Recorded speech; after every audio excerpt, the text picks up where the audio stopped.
I'll go to bed at 6 a.m. and I'll wake up 1 minute before that at 5:59, minus 1 minute sleep. That's what I do. You've made no progress.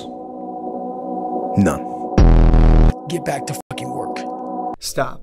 I don't know who needs to hear this, but this mindset will not make you successful. Over the past 3 years, I've started multiple businesses and all of them failed. Want to know why? Because I thought I had to be angry and grinding all the time. Work 16 hours a day, your competition's getting ahead, stop being a little bitch. These angry thoughts filled my mind all day long. I remember being out at dinners with my family, but I was never really there. The only thing on my mind was the business that I was working on at the time and nothing else. While a certain level of obsession is needed for success, you need to stop hating yourself for not working 24/7. This angry, hustle mindset will only set you back, and I'm gonna convince you to stop thinking this way. I want you to think of someone who's achieved your goals or dream level of success. Let's say your dream is to be a podcaster and your goal is to be on the same level as Joe Rogan. Look at Joe Rogan. Does he look like he's angry, hustling 24/7, just thinking how to grow the podcast? No, not at all. In fact, he's incredibly chill and relaxed every time we see him. Of course, to have the biggest podcast in the world, you have to work very hard, but it looks like he's just having fun. He's so successful, and he makes it look so effortless. Why is this? Well, there are two types of goals that people have. I call them front-facing goals and back-facing goals. Think of front-facing goals as things you do in the public eye. These are things like public speaking, content creation, talking with clients, and even finding a partner. Joe Rogan's podcast is a great example of a front-facing goal. Back-facing goals are things that you're able to do on your own without much interaction with others. These are things like coding, investing, writing, or working out. You don't really have to talk to people or deal with others at all. It's mostly solo. Now, let's look at these two types of goals and see what the outcome is when you approach it with an angry, work 24/7 type of mindset. For the front-facing goal, let's say you want to be a YouTuber. You go, watch a David Goggins hype video, get all motivated, then script, film, and edit for 15 hours a day, every single day. You're doing all this hard work, but how do you think people watching your videos are going to perceive you? You're putting in the reps on your end, but the product, a sleep-deprived, on-edge, negative energy person talking on camera. No one wants to watch that. Now imagine if you got 8 hours of sleep, spent the morning playing basketball with friends, then sat down to film your video. By default, you're gonna be more positive, have more energy, and as a result, see more channel growth. Just answer the question, who the fuck wants to do business with someone who's subtly angry all the time? No one.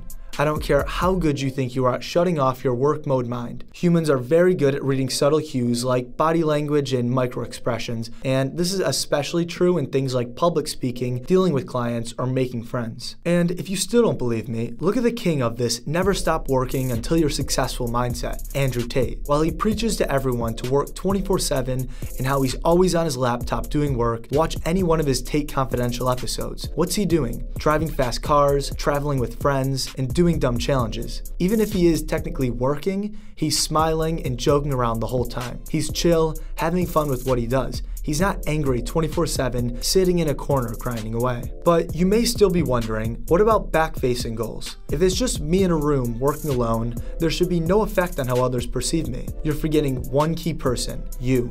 To understand why this hustle 24/7 mindset doesn't work for back-facing goals, let's look at what the research says. One of the most famous psychology studies was Pavlov's dog experiment. In this experiment, Pavlov trained dogs to associate the sound of a bell with food. Every time the dogs heard the bell, they'd start salivating even if there was no food in sight. Why? Because they'd mentally link the sound of a bell to the reward.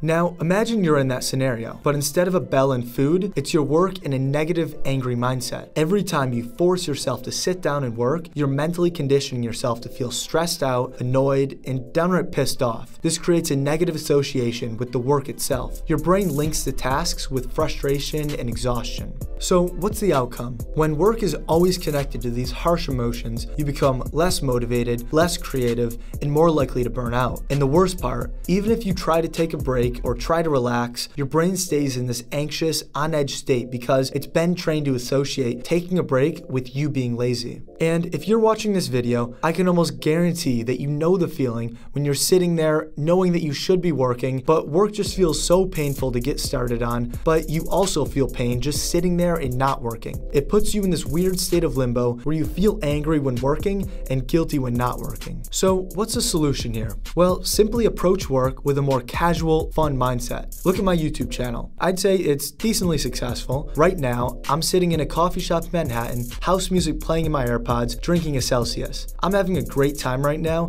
and while I am technically working, it's super chill and fun for me. Start adding hobbies to your life. Hang out with family and friends. Go to those fun events that you usually skip. Of course, schedule long enough hours for you to actually get work done, but make sure you're not just being a robot. Especially for those front-facing goals, you cannot expect to have no hobbies, work 16 hours a day, then go and speak to people. If you're trying to pitch to an investor or close a client, you have to be able to talk about normal things out in the real world. Talking to people isn't just about knowing how to speak, it's about having experiences to talk about. And for back-facing goals, do not say how strong your mind is and the negativity is good for you. If you ever feel resistance against working, your brain already has negative associations tied with work.